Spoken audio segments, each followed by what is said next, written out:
Sir பாலைவனத்தில் அனுபவம் உங்களுக்கு அதிகமாக இருக்குது. ஆமாம் ஆமாம். இப்போ பாலைவனத்தில் மக்கள் எவ்வளோ பேர் வாழ்கிறாங்க, அதே வேலை பார்க்குறாங்க. இப்போ பாலைவனம் வந்து சொல்ல போகும்போது தான் இப்போ நம்ம ஆளுக்கு இன்னமும் இந்த 2026லையும் போத்தாண்டா செய்யுது. இந்த ஒரு வீடியோலாம் போட்டால் அப்படி அந்த ஆட்டை வச்சு பேசிக்கிட்டலாம்.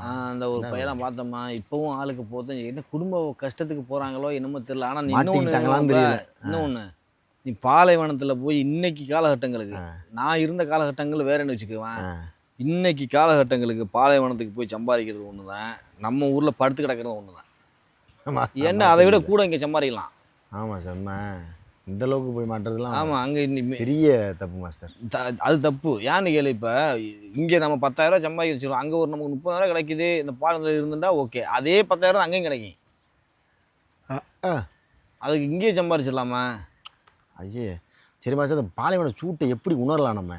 பாலைவன சூட்டை உணர்றது அப்படின்டா உனக்கு சுத்தின டெம்பரேச்சர் சொல்லியிருக்கிறேன். அது உனக்கு எப்படி உணர்றது தான் கேட்குறேன். உணர்றது எப்படின்னா, நம்ம பனை ஓலை இருக்கா? ஆமாம், ஓலைலாம் இருக்குது. ஆமாம், ஓலை, பனை ஓலை. பனை ஓலை, தென்னை ஓலையெல்லாம் இருக்குது. தென்னை ஓலை இல்லை, பனை ஓலை. பனை மரத்துடைய ஓலை. ஆமாம், அந்த ஓலை அந்த அருகில் அந்த அதோடைய ஓலை காஞ்ச ஓலைய 4 ஓலையை 4 இடத்துல வச்சுக்க. காஞ்ச ஓலையை சுற்றி வச்சுக்கிறேன்னு சுற்றி வச்சுக்கிட்டு தீயை பொருத்தி வச்சிரு 4 ஓலையிலையும். அந்த 4 ஓலைக்கு நடுவில் நீ உட்கார்ந்துருந்தேன்னு வச்சுக்கிடுவேன், நீ உணர்ந்துடலாம் அதோடைய வெப்பம் எப்படி இருக்குதுன்ட்டு. ரொம்ப கொடுமையாக இருக்கும் போல. கொடூரமாக இருக்குது, சரியான கொடூரமான ஒரு அந்த ஹீட் அப்படி இருக்கு. ஐயா இவ்வளோ பெரிய அந்த பிளாங்கெட்டு, ஆமாம், அதையே தண்ணியில் நனைச்சி நான் தூக்கி போய் போத்திக்கிட்டு கிடப்பேன். அதுவே ஒரு மணி நேரம் நிற்காது, ஈரம் காஞ்சிரும். ஐயோ அப்போ நம்ம என்ன இது என்ன சொல்கிறோம், நம்மள பாலைவனத்தில் நம்ம நாட்டை சார்ந்தவங்கெல்லாம் நிறைய இப்போவும் போய் மாட்டுறாங்க. நம்ம சொல்கிற ஒன்று தான், நீங்கள் நம்ம நாட்டிலேயே சம்பாரிச்சிடலாம், பாலைவனத்துக்கு போகாதீங்க. மற்றதுக்கு போனால் மனசாரி. ஆமாம், பாலைவனத்தை மட்டும் சூஸ் பண்ணவே. பாலைவனங்கிறது வந்து சும்மா லேஸ், நம்மளோட பிறப்புல வந்து நமக்கு பாலைவனத்தை பார்த்தது இல்லை. அதில் வந்து நம்ம உடல் ஒத்து வருமாங்கன்னு சொல்ல முடியாது. அது ஒரு பெரிய பிரச்சனை. அங்கிட்டுள்ள சூடானி அவங்க ஏமணிமெல்லாம் அவங்கெல்லாம் வேற செட் ஆகிருந்தா நம்ம இங்கேருந்து போகிற செட் ஆகிற வறுமையினால போகிறோம்னு ஊருக்கும் வச்சாலும் அங்கே போய் 10,000 15,000 மேலே இப்போ வாங்க முடியாது. அதிகபட்சமாக இன்றைக்கி நிலைமைக்கு மாப்பிள்ள 800 கிராம்ஸு இல்லை 1000 கிராம்ஸும் கிடைக்கும். ஊர் காசுக்கு 20,000 ரூபா தான் வாங்க முடியும். 20,000 ரூபா இங்கேயே சம்பாதிக்கலாமா நம்ம நாட்டிலையா? அதுவும் அளவில் கமல் மட்டும் தான். இப்போ கோயம்புத்தூர் பெங்களூர் எல்லாம் போயிருங்க, 30,000 சம்பாதிக்கலாம்னு சொல்கிறாப்புல. நம்மளே கொடுக்குறோம்டா சார். வேறு வேலைக்கு போனாலும் பரவாயில்ல மாப்பிள்ள, ஏற்றுக்க கொஞ்சம் வச்சு குடும்ப கஷ்டம். இந்த 4 பேர் மாதிரி சொல்லி வைக்கிறோமா, வெளிநாடு போனால் தான் ஒரு ஆளாயிட்டு ஒரு அதுக்காண்டி பாலைவனத்தில் போயிட்டுலாம் ஆளாயிட்டு வர முடியுமா? ஆள் இல்லாமையும் போயிடுவாங்க. அதுதான் சார், எத்தனையோ எலும்புக்குலாம் மாற்ற சொன்னீங்களா சில உடம்பு வேணாம்னு சொல்லிட்டு. அந்த மனநோயாளி ஆகுறது சார். இந்த அந்த நேற்று பார்த்த மொத்தம் ஆட்டுக்குட்டியில் பேசியிருந்தானே, அதான் அவன்லாம் பாருங்களேன், பேசுறதுக்கு ஆள் கிடைக்காது. ஆட்டுட்டு விட்டுக்கிறாங்க. ஆமாம், இப்படித்தான், வேறு வழி இல்லை. ஒட்டகம் பார்த்து ஏன்னா நம்ம தாய்மொழி மறந்துடுறேன். அதனால் நம்ம மறுபடியும் என்ன சொல்கிறோம், பாலைவனத்துக்கு போகாதீங்க. அந்த விசாவில் போட்டிருப்பாங்க தெளிவாக, அல் ராய்ஸ்ன்னு போட்டிருக்கேன், அல் மூசின்னு போட்டிருக்கேன், அப்புறம் வந்து ஆமில்னு போட்டிருக்கேன். இது 3மே வேலைக்காரன்னு குறிப்பிட்டு வர்றது. என்ன வேலை போட்டிருக்காது? ஆமாம், இந்த 3ல் நீங்கள் எதில் போனாலுமே பாலைவனத்தை சார்ந்து தான் இருக்கேன். ஐயா, அதனால் அது கவனமாக இருக்கேன். அதில் அதுக்கு வேறு வேலை கம்பெனியுமே போயிடலாம், அது பிரச்சனை இல்லை. சம்பளம் கம்மியாக. நான் அதான் என்ன சொல்கிறேன்டா, இந்த பாலைவனத்து வேலைக்கு போக விடவே கூடாது யாரையும். அது ஒரு மாதிரியான நரக வாழ்க்கை மாதிரி. நம்ம பேசிக்கிறதுக்கு நல்லா இருக்கும் மாப்பிள்ள, அதில் போய் அனுபவிச்சின்னு வச்சுக்கிடுவேன். உயிர் பொழைச்சி வரணும். எங்கே பார்த்தாலும் வேலையிலே தெரியுது, மண்ணு போகிறாங்கிட்டு. அது மட்டுமே ஒன்றுமே இல்லையே எங்கே பார்க்குறது, என்ன இருக்காதுடா. அது மட்டுமா பிரச்சனை? காலைல எந்திரிச்சா எங்குள்ள எந்திரிச்சோமோ அங்கே படுக்கணும். எங்கே இருக்குதுங்க போகிறதுக்கு வாரத்துக்கு? பாலைவனம்னு தெரிஞ்சு போகிறவங்கள இருக்காங்களா மாப்பிள்ள? தெரிஞ்சு போகிறவங்கிறது விட தெரியாமல் போய் மாட்டுறதும் அதிகம், ரொம்ப அதிகம். சில பேருக்கு பழக்கப்பட்டிருக்கேன். இப்போ இந்த ராஜஸ்தான் பக்கத்தில் எடுத்துக்கிட்டே அவங்களும் ராஜஸ்தான்லாம் வந்து பாலைவனத்திலே பார்த்தாலே அவங்களுக்கு தெரியும் பாலைவனத்தில் எப்படி இருக்குன்னு அப்படிங்கிறதெல்லாம் அவங்களுக்கு ஈஸியாக இருக்கும். ரொம்ப சைடு உள்ளவங்கெல்லாம் போய் மாட்டிக்கிட்டுலாம் இருந்தால் ரொம்ப கஷ்டம். அதில் எப்படி தப்பிக்கணும் தெரியுமா மாப்பிள்ள? பாலைவனத்தில் நம்ம வீடியோ பழசெல்லாம் பார்த்தா தெரியும். 107 எபிசோட் ஓட்டி நம்ம சும்மா இருக்கும், அதில் போய் பார்த்தா தெரியும் எப்படி நம்ம கிளம்புறது அப்படிங்கிறது. ஆனால் இந்த மாதிரி போகிறவங்களுக்கு தண்ணி இதுகள்லாம் இருக்கும் மாப்பிள்ள, தண்ணி வசதிகள் அதெல்லாம் செஞ்சு கொடுத்துருப்பாங்க. ஆமாம், நிறைய பேர்த்துக்கு அடியும் விழுந்துருக்கேன், சொல்ல முடியாது நான் கொண்டு வாங்கன்னு சொல்லிட்டு பயப்படா எல்லாரும். ஆமாம், டவர் இருக்கிற இடத்த மெயினாக பார்த்து வச்சுக்கிறானு. இப்போ நம்ம இந்த இடத்துல போய் இருக்கிறோம் அப்படின்னா இந்த இடத்துகளுக்குள்ள எதுவும் டவர் கிடைக்குமாங்கிற இடத்த சிக்னல் தேடி கிடைக்கும் வச்சுக்கிறான். ஆமாம். இந்த இடத்துல கிடைக்கும் இன்னும் டவர், எமர்ஜென்சி ஓடி போய் கால் பண்ணணும்ல, கால் பண்ணுற மாதிரி வச்சுக்கிறானு. அது சரி. நிறைய சிக்கல் இருக்க மாதிரி இப்போ ஏடா பாலைவனம்ங்கிறது Signal மாப்பிள்ளை எல்லாம் எல்லாம் என்ன? வந்து இப்போ வரைக்கும் அந்த பாலைவனத்தை விட்டு நான் வந்தனே, வந்து அந்த ஒரு இது போகலையடா, போகலையே, கொஞ்சம் கூட போகலதில்ல, மறைய மாட்டேங்குதடா. எவ்வளோ விஷயங்கள் பார்த்தனால அது எக்கச்சக்கமான சம்பவங்கள், கொடுமைகள். ஐயோ ஐயோ, சும்மா லேசில் நடக்காத மாப்பிள்ள அந்த காரியம். ஆமாம். அதனால் நம்ம வந்து எப்படின்னா பாலைவனத்தில் வந்து அந்த மெயினாக வந்து பிரச்சனை வந்து இந்த நட்டுவா இது தேள், தேள், அப்புறம் அந்த சைடு பாம்பு, இன்னும் ஒன்று குட்டி பாம்பு. கொம்பு வச்ச பாம்பு, குட்டி பாம்பா இருக்கு. குட்டி பாம்புக்கு வந்து இப்படி இருக்கேன் தடம், அங்கே வரு இப்படி இருக்கேன். ஐயே, இது என்னது மேப் போடுது. ஆமாம், இப்படி இருந்துச்சுன்னு வச்சுக்கிடுவேன். இது வந்து அந்த குட்டி பாம்பு.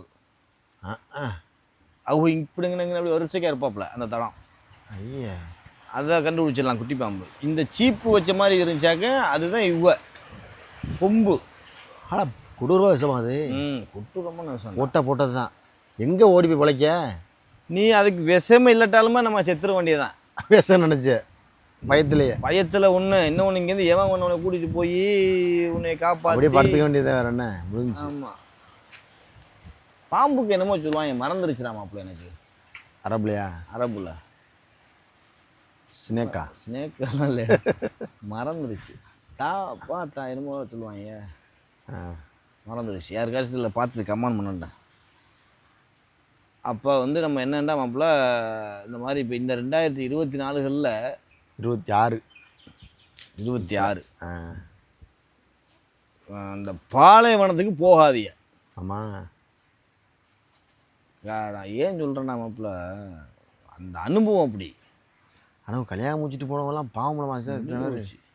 இப்போ யங்ஸ்டராக இருக்கான், யங்ஸ்டராக இருந்தாலுமே கமிட்மெண்ட் ஆகிடுது இப்போ எல்லாத்துக்குமே. எனக்கு வந்து அப்போ மாப்பிள்ள கரெக்டாக சின்ன வயசு. நான் போயிலாம் வந்து வயசு 20 வயசுடா. 20 வயசு. ஆனால் அப்போ டச்சு போனால் பட்டன் போனேன். பட்டன் போனால் 20 வயசுங்க போகும்போது 20 வயசில் நம்மளோட இது எப்படி இருக்கேன், துள்ளி குதிக்கிற கால இடம் மாதிரி இருக்கக்கூடிய வயசில் கொண்டு போய் பாலைவனத்தை சிறையில் அடைச்ச மாதிரி அடைச்சி விட்டாங்க. என்னை கொண்டு போய் ஒரு 50-100 வருஷத்துக்கு பின்னோக்கி தள்ளிவிட்டாங்கல்ல, அப்படி போயிருச்சு கதை. அதெல்லாம் ஒரு இது இல்லை. அதனால வந்து இப்போ இந்த மரணங்களை வச்சு நம்ம பார்க்குறப்ப தான் நமக்கு ரொம்ப வேதனையாக இருந்துச்சு. அந்த அவங்க நம்மளை விட அவங்களுக்கு ரொம்ப அனுபவம் இருக்கு. அவங்களாம் அந்த ஏரியாலே பிறந்து வளர்ந்தாளுக்க, அவங்களுக்கே முடியலைன்னா அவங்களுக்கு முடியலைங்கிறது தான் ஆச்சரியமான ஒன்று. ஏன்னா நம்ம சொல்கிற எல்லாமே அவங்க முயற்சி பண்ணி தந்துருப்பாங்க. ஆனால் அவங்க என்ன தெரியுமா செஞ்சுருப்பாங்க, வண்டியை எப்படி ஸ்டார்ட் பண்ணிட்டு கிளம்பிக்கலாம்னு சொல்லிட்டு தான் அந்த ஒரு தைரியத்தை உட்காந்துருப்பாங்க.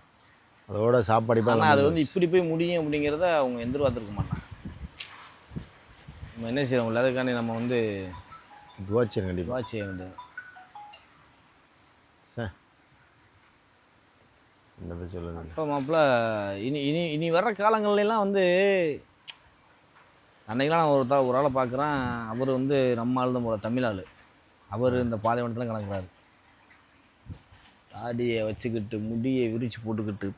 அவர் ஆமாம், டீச்சர்னை பார்த்து அவராகவே தெரியலையே பார்க்குறதுக்கு. இல்லையா, எல்லாம் பூரா சேவிங் பண்ணாக்கப்புறம் தெரியும் ஆள் யாருன்னு தெரியுது. சேவிங் பண்ண வரைக்கும் அவர் யாருன்னு தெரியல. ஏன் வெட்டெல்லாம் விட மாட்டாங்களோ, நம்மளாம் வெட்டணுமோ சொந்தமாக? நான் அரைக்கலாம், நான் சொந்தமாக தான் வெட்டிக்கிடுவேன், கத்திரியை வச்சு. கத்திரிக்கோள் வச்சுக்கிறேன். கத்திரி மட்டும்தான் வச்சுக்கிட்டு உட்காந்துக்கிட்டு வெட்டிக்கிட்டு கிடக்க வேண்டியதுதான். வேறு என்ன ஒன்றும் இல்லை. என்ன வேலை வெட்டி நமக்கு எங்கே? நான் ஜெயிலுக்குள்ளேயாச்சும் போய் இருந்துடலாம் போல், இந்த பாலைவனத்தில் இருக்க முடியாதுடா. அந்த அளவுக்கு ஆயிடுது. என்ன இருந்தாலும் இங்கேயாவது பேசுகிறேன் ஆள் இருக்கும் போல். ஆமாம், அதுவும் ஒன்று இருக்குது. தமிழ் அம்மா ஆட்டுக்குட்டிட்டு இல்லைடா ஒட்டகத்திட்ட பேச வேண்டியதுதான். அதுக்கு அரபு தான் தெரியும், தமிழ் தெரியாத. அது பழைய கொடுத்து எடுத்து எனக்கெல்லாம் வந்து சில நேரங்களில் அப்படி கோவம் வரத்தான் செய்யுது. இருந்தாலும் என்ன செய்யுது, குடும்ப சூழ்நிலையை காண்டி நம்ம வந்து கொஞ்சம் பொறுமையாக இருந்து இருக்கணும்.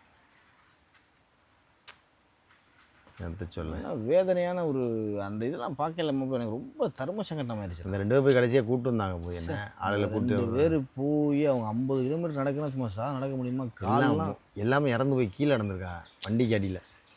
இந்த ட்ரக்கு, பெரிய ட்ரக்கு அடியில் நடந்திருக்கா எல்லாரும். அதுக்கு அதாவது எப்படி நம்மள அது வந்து சூடு தாங்க முடியாதா? எவ்வளோ தாங்க உடம்பு. ஆனால் அந்த சூடை தாங்கிறதுக்கு டீஹைட்ரேஷன் சொல்லுவாங்கல்ல, உள்ள எல்லா நீச்சத்தும் இழந்துடும். அந்த சூடை அந்த மாதிரி சூடை தாங்கிறதுனா தண்ணி இருந்தால் தப்பிச்சிருக்கலாம். அதுன்னு தாங்க தண்ணி தானே பேச, நம்ம ட்ரெஸ்ஸை நினச்சிக்கிட்டு நின்று தப்பிச்சிடலாம். அது வச்சுக்கிறேன் காஞ்சிரும்டா.